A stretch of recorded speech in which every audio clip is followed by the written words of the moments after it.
All right, well, thanks for joining us on this intro to projectile motion and a little bit on rotational motion. So here we go. Okay. Being launched across the room. Okay. Enough of this silly. All right. So, yes, so we've been doing these launches. We've seen enough of these to kind of get the idea. And yeah, once again, thanks for kind of chasing these marbles all over the room. But really, part of my goal with just kind of getting you to play with all this stuff is I hope the theory behind this starts to make more sense. So yeah, I know we didn't lose a single marble. I couldn't believe it. We actually got them all back. Thanks for kind of rooting around in the corners and trying to find them all the time. Yeah, I just really appreciate everyone's cooperation and okay.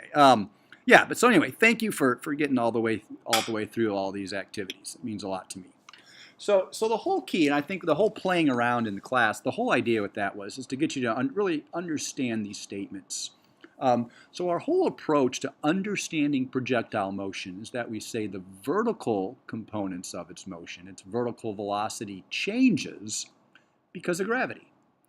All right, and then we look at the horizontal components of its motion, and we say that those are constant. In other words, we're saying gravity is not pulling these things side to side, but gravity does pull and kind of change its velocity as it pulls it down towards the surface of the Earth. And I guess arguably our proof, or the way we kind of proved that those statements are true, was when we were able to kind of predict right where to put that little plastic funnel, and we were able to knock it down. We knew. So, okay, so what have we been doing? And I'm hoping you recognize that we're not doing anything new. I mean, I'm hoping you're thinking these are free fall problems. These are constant velocity, kind of car moving along the hallway problems. So yeah, even as we kind of change the angle on our launcher, our first step on all of these is really to try to break that motion up into horizontal and vertical components. So when we have horizontal motion, hopefully you're kind of used to the way we're writing those equations, there's no acceleration. We're not considering gravity on this side. When we look at the vertical components of its motion, the vertical vectors, we are considering the acceleration due to gravity. We are saying that the vertical velocity will change. So these equations are nothing new for us, but just kind of using them on the horizontal plane and on the vertical plane is a little bit new. So yeah, I've really been encouraging you to draw little pictures. I think that's the best way to kind of make sense of these problems. And really the first step on all these is we'll take our speed that something is launched at and the angle, and we'll use sines and cosines to figure out those horizontal component of its motion and that vertical component. So yeah, SOHCAHTOA, just from talking to all of you, it seems like we have a good handle on that. But given that angle, I could take the sine is the opposite, the Vy, over the hypotenuse, the launch speed. And then the cosine of the angle would be the adjacent, the Vx, over the hypotenuse, over the launch speed. Now, really, these equations, where are they coming from? Why are we using? Well, really, these aren't anything special. These just come from motion graphs.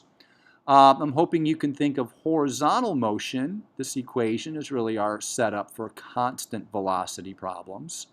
I think of this constant velocity position versus time graph as our first day of school.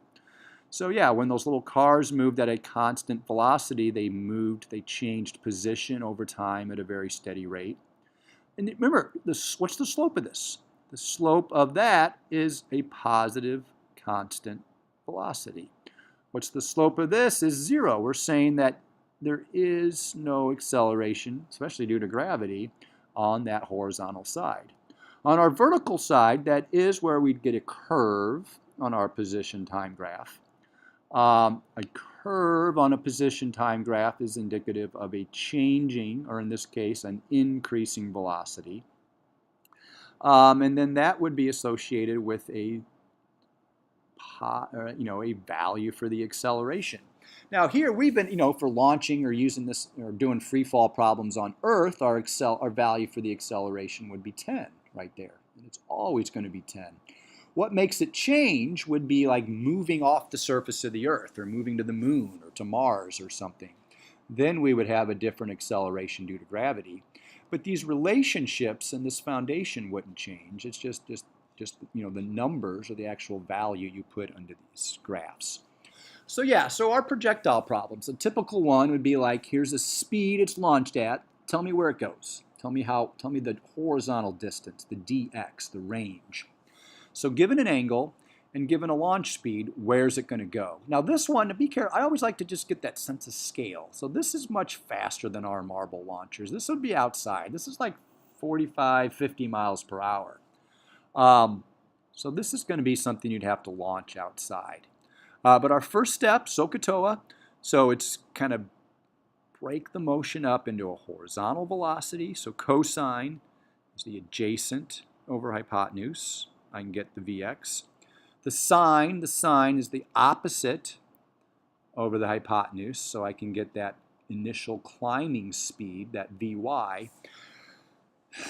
I always take a deep breath when I do SOHCAHTOA and think, okay, yeah, at 45 degrees, Vx and Vy should be the same, but at 40 degrees, the x, the horizontal, is going to be a little bit bigger than the y, and that's what I see there. So that makes sense to me.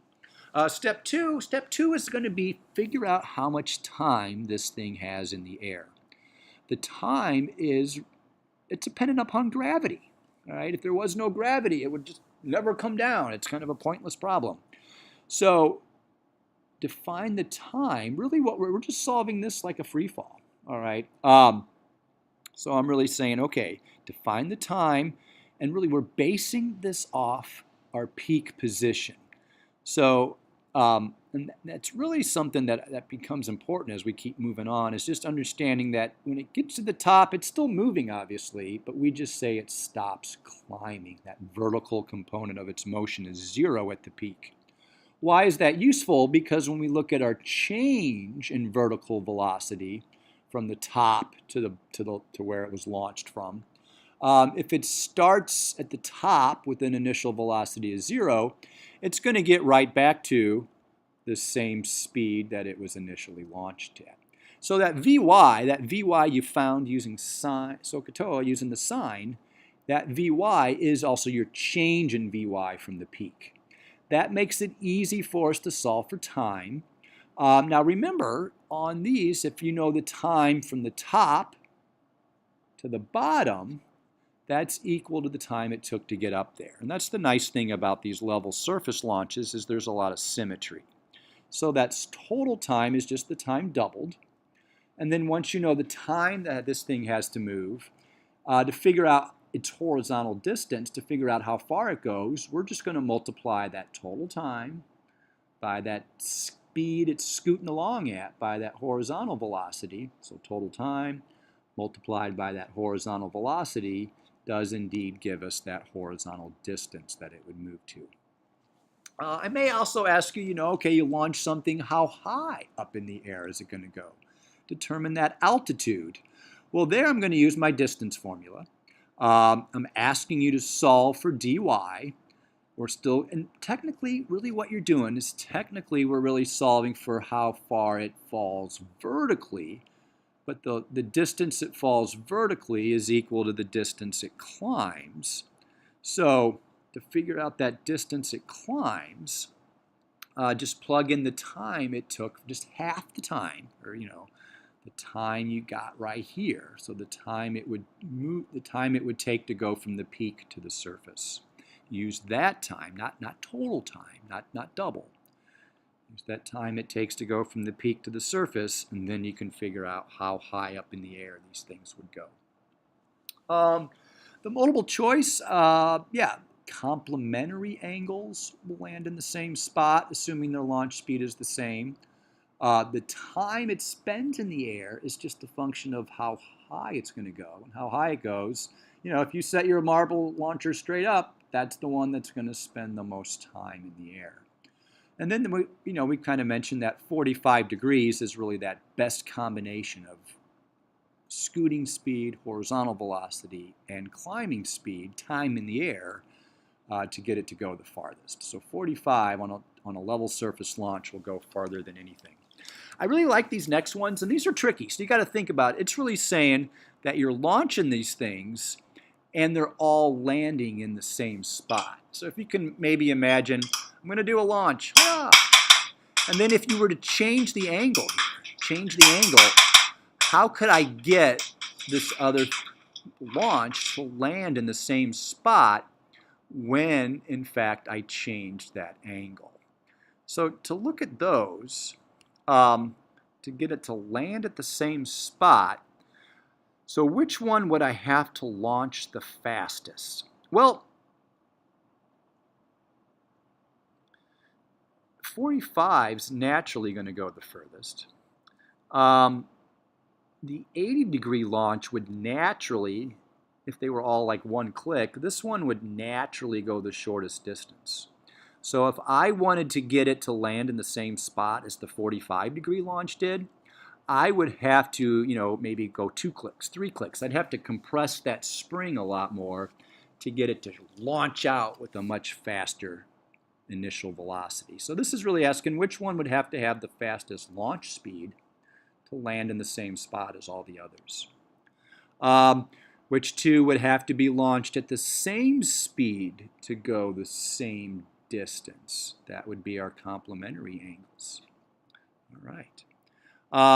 Now, Isaac Newton did all this. It's really, you think about what we're doing, it's not very technical. We need a ruler and something to flick stuff around, So he was able to kind of predict where things would land very accurately, kind of following the same pattern, the same equations, the same technique we are. But he really kind of took it a step further and said, what would it take to launch something and put it into orbit? And the way I think of that is like Forest Park. Our zoo is about 5 miles from our school. If I could throw something horizontally from our school to the zoo in 1 second, it would go into orbit. Why? Because it's still going to make a parabola shape. So just like all of our marble launches make a parabola shape, the Earth actually curves down about 15, 16 feet between our school and the zoo. So the marble would still fall that 5 meters, that 15, 16 feet. Remember, it takes about 1 second. Remember our bleachers out back. It took about 1 second for a tennis ball or golf ball to fall that. So if the Earth is going to curve down, if that curvature of the Earth starts to match the parabolic trajectory of the marble, that's what orbit is. What does that equal? That's about 5 miles horizontally in 1 second. And that would start to match that trajectory, or that parabolic trajectory of the launch would match the curvature of the Earth. And that is how fast, that's about 18,000 miles per hour. That is how fast our satellites and things in orbit are moving. So Newton was fascinated by the motion on Earth and motion out in space. And he started to think about, well, if these things on Earth are moving in response to gravity, how does gravity change as we get further off the surface of the Earth? And indeed it does. I mean, we've seen videos of things on the space station kind of not weighing as much. So what did Isaac Newton say? He said that, I think this is kind of cool, but everything has gravity. Everything has this attractive force due to gravity between it. The reason we don't notice everyday ordinary objects being attracted to each other is because they're more attracted to the biggest object nearby, and that's the Earth. So this equation, I'm not going to ask you to plug and chug and put numbers in it right now. I'm just asking you to understand what the variables represent. So Newton's universal law of gravity, Fg is what stands for this force due to gravity. And that's arguably what makes things go into free fall and makes things accelerate as they're falling. Now, if something's not falling, there still is that attractive force due to gravity. So if you get to the surface, how do we experience that force due to gravity? We experience it as the weight that you feel. And the weight that you feel, it's going to equal this relationship. The big G, and we'll get into it, how they actually determine this. And it kind of depends on what units you want to use to kind of plug and chug here. But so I'm not even sure if that's the exact exponent. Like I said, it kind of depends what units you want to use. But anyway, it's just a super small number. So in order for this FG, this answer, to even become noticeable, one of these masses, one of these M1 or M2, one of these objects has to be a planet or a moon before this number even gets noticeable. But it's kind of the idea, and really all I want you to look at on this is just understand, if I go to our moon, the moon is a smaller mass than the Earth. So if I make this numerator smaller, I make this answer, this weight, smaller. Now, if I make the denominator bigger, in other words, I get off the surface of the Earth. So this denominator, R, stands for the distance between the center of mass of each object. So the further you get from the center of the Earth, the bigger your denominator, the smaller the answer you get for the weight.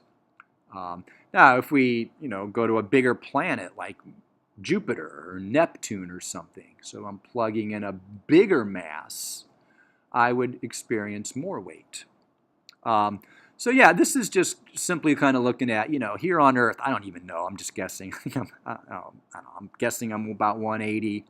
If I go to Jupiter, I would actually weigh like 450 some pounds. Why? Well, Jupiter is a much larger planet, a much larger mass than the Earth is.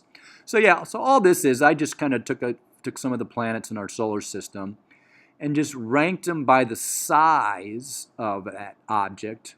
And you can see how the acceleration due to gravity really strongly correlates with the size of that planet. So as these planets get smaller and smaller, their acceleration, or obviously their force due to gravity, gets smaller and smaller and smaller. And as a result, you would weigh less or experience less weight. I think it's cool that Pluto's the smallest. Most people don't really know that Pluto's actually even smaller than our own moon. It's actually smaller than most moons in the solar system, which is kind of why we say it's a dwarf planet. But yeah, I don't know, just if you understand this, and if this kind of relationship between the mass of the planet and the acceleration due to gravity, or the weight, makes sense, then that's all I'm really asking you to do with that. Okay, some other stuff I may ask you about. These off-the-table launches. At first glance, that looks intimidating. But what makes this kind of problem easy is you're given dx. If you're given the range, and I got a launch speed and an angle, then it's pretty easy to figure out the time that would spend in the air. So I can get the horizontal component of its launch speed, and if I can use horizontal velocity vector and the horizontal distance, it's pretty easy to figure out that time. Here's another type that may at first glance look intimidating. It's like, oh, it's off the table. But once again, you're given the range. That really simplifies the problem.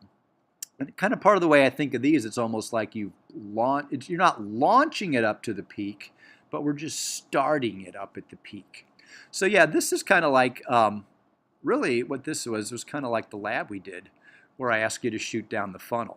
So how did you know how far away to put the funnel, and how did you know to get it to kind of be shot down that way? Well, the time, we figured out the time by simply treating it as free fall. So how much time does it take to fall from this height? We can do that. That is the same time it would take if you pushed it, as long as you don't push it up or down at all. It's totally horizontal. If you pushed it horizontally, the time it would take to fall is the same as the time it would take to get 20 meters downrange if you pushed it fast enough. How fast would you have to push it? Well, it's going to go 20 meters in that much time, and so you can get that horizontal velocity needed to reach the basket or needed to reach our funnel, for instance. Other types, I might give you, it's just a math thing, but if I gave you two sides of a right triangle, can you find the third? Yeah, so hopefully that's easy. But yeah, it's just really kind of an introduction more to vectors as we kind of continue on with our semester here. But yeah, I might give you two sides of a triangle, find the third. Or I might give you two sides of a triangle, figure out, use the inverse sign, or figure out what that angle might be. So kind of work backwards from what we've been doing. So if giving you two sides of a triangle, can you find the angle? I might ask you that. Now, then the other thing that we did is we just kind of did a little mini lab, but treat rotational motion. We're just going to treat that as a conversion, all right? So the thing I want you kind of thinking about with rotational motion is our conversion factor is the circumference, all right? So, we might do a problem like how far is this tire going to move if you know its RPMs, its rotational speed. The whole key to doing that conversion is rotation is revolutions. So RPMs is revolutions per minute per 60 seconds. So I know the revolutions per 60 second, and really all you're doing is just taking that revolutions per second and multiplying it by the circumference. All right, the circumference on this would be 2 pi times the radius. So yeah, so you take 230 over 60 times 2 pi times the radius, and that's like if you cut the string. So you let this thing fly off is kind of how we talked about it. That converting RPMs to meters per second, that becomes the horizontal speed that this thing is moving at. So if I know how fast it's moving at horizontally, and I know how much time it's going to move for, it's pretty easy to figure out how far it would go. So I'll probably give you, you'll get the speed of something rotating. You'll be given the radius of that rotating object. And then I'll ask you, okay, if it moves horizontally in this amount of time, how far would it go? And just take that conversion, RPMs to meters per second, take that conversion and multiply it by the time you have to move for. So I hope that helps. I really appreciate your time and attention. Just kind of off the top of my head, the quiz, maybe 8 multiple choice, maybe, those couple motion graphs, horizontal motion graph, constant velocity motion graph, vertical motion, accelerated motion graphs. Maybe 6 to 8 multiple choice questions I'll put together on there. The motion graphs, I just ask you which motion graphs are associated with constant velocity or horizontal, and which motion graphs are associated with accelerated motion or vertical components of the velocity. And then probably, 3 or 4 story problems, about a half hour maybe. But not long, kind of keep it short for the RAM Day quiz. But good luck. Good luck. Thanks for listening. Appreciate your time.